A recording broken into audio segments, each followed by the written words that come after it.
Bismillahirrahmanirrahim. Assalamualaikum warahmatullahi wabarakatuh. Saya Dewi Cita Zahra dari jurusan Pendidikan Bahasa Arab, Fakultas Ilmu Tarbiyah dan Keguruan kelas C.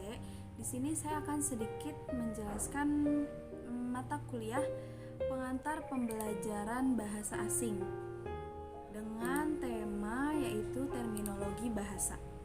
Di dalam terminologi bahasa itu terdapat 4 bahasa. Yang pertama ada bahasa ibu, ada bahasa kedua, ada bahasa nasional, dan ada bahasa asing. Untuk yang pertama, saya akan menjelaskan mengenai bahasa ibu. Bahasa ibu ini bisa disebut juga dengan mother tongue, atau native language, atau mother language, atau first language, yang merupakan bahasa pertama yang dari lahir dituturkan penggunanya dalam lingkungan pergaulan bahasa yang sama dalam kehidupannya. Jadi bahasa ibu ini mencakup 2 kategori. Yang pertama ada bahasa Indonesia dan bahasa daerah. Jadi jika seseorang sejak lahir atau di lingkungannya itu menggunakan bahasa Indonesia, maka bahasa Indonesialah bahasa ibunya. Atau bisa juga jika seseorang itu sejak lahir atau di lingkungannya menggunakan bahasa Jawa atau bahasa Sunda, maka bahasa Jawa atau bahasa Sunda itulah merupakan bahasa ibunya. Yang kedua, saya akan menjelaskan tentang bahasa kedua atau yang biasa disebut dengan second language. Bahasa kedua ini adalah jenis bahasa yang bukan bahasa ibu bagi penutur, tapi sering digunakan di lingkungan sekitar dari penutur sebagai media komunikasi lanjutan. Bahasa kedua ini berbeda dengan bahasa asing sebab bahasa asing merupakan bahasa tambahan yang dipelajari oleh penutur tapi tidak diterapkan di lingkungan sekitar. Tidak seperti bahasa kedua yang diterapkan oleh penutur sebagai media komunikasi. Dan beberapa bahasa kedua ini digunakan sebagai bahasa formal di berbagai negara. Selanjutnya di sini yaitu ada bahasa nasional. Bahasa nasional adalah suatu bahasa yang memiliki sejenis hubungan de facto and de jure dengan seseorang yang mungkin melalui perluasan wilayah yang mereka duduki. Bahasa nasional secara alternatif bisa merupakan sebuah penetapan yang diberikan pada suatu bahasa atau lebih yang dituturkan sebagai bahasa pertama di wilayah sebuah negara. Dan bahasa nasional ini bisa mewakili identitas nasional suatu bangsa atau negara.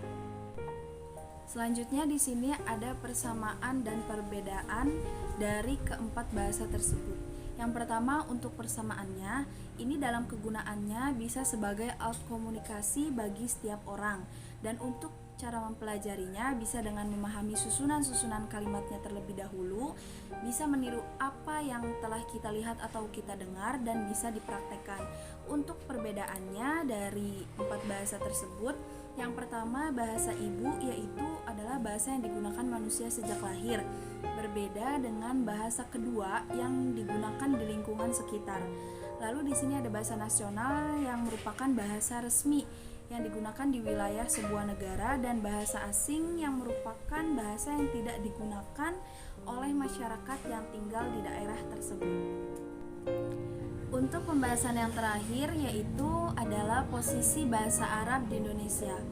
Untuk posisi bahasa Arab di Indonesia ini berkedudukan sebagai bahasa asing sama seperti bahasa asing lainnya, yaitu seperti bahasa Inggris, bahasa Cina, bahasa Prancis, bahasa Jepang, bahasa Jerman, dan lain sebagainya. Dan dalam kedudukannya sebagai bahasa asing, bahasa Arab di Indonesia ini berfungsi sebagai yang pertama yaitu alat perhubungan antar bangsa. Bahasa Arab ini cukup berperan karena yang pertama sebagai bahasa resmi bagi negara Arab yang terbesar di 2 benua, yaitu benua Asia dan benua Afrika. Yang kedua itu dinyatakan sebagai bahasa resmi di lingkungan organisasi PBB sejak tahun 1973. Lalu sebagai bahasa resmi organisasi-organisasi internasional dan sebagai bahasa resmi dalam konferensi-konferensi Islam internasional. Yang kedua, bahasa Arab ini merupakan alat pembantu pengembangan bahasa Indonesia.